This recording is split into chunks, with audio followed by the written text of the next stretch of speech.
Malizia mstari wa Biblia challenge. Bwana ni mchungaji wangu, sitapungukiwa na kitu. Katika malisho ya majani umekose kando ya kijito cha maji uniongoza. Yaani unataka unitapeli swali la kwanza. Tumaini Bwana kwa moyo wako wote, wala usitegemea akili zako mwenyewe. Wewe umesoma? Sijasoma. Najua hiyo.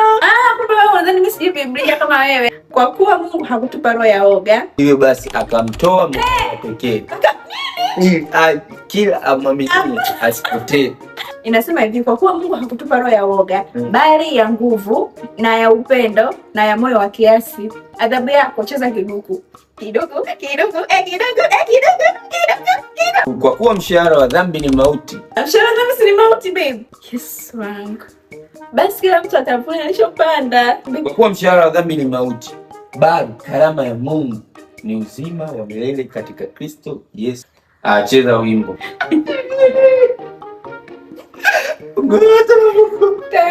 Bwana yu karibu na wote wamwitao, nao wataitika bila kuogopa.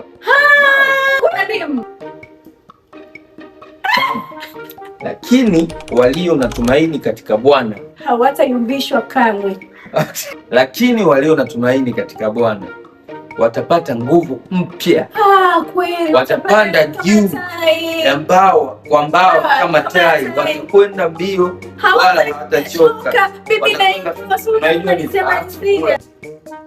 Tabasamu, mbona unaacha tabasamu alionekani? Tabasamu kwa bashasha. Bwana ni nuru yangu na wokovu wangu. Nini cha kunitisha? Basi ushakosea. Nini cha kunikarikisha? Bwana ni nuru yangu na wokovu wangu, nimwogope nani? Nimwogope nani? Nini cha kunitisha? Ongea kama Rais Magufuli. Penda ni waase ndugu wa Tanzania kwamba hili swala ni mtambuka. Hata imekuwa mtu akiwa ndani ya Kristo amekuwa kiumbe kipya. Ya kale yamepita, tugange yajayo.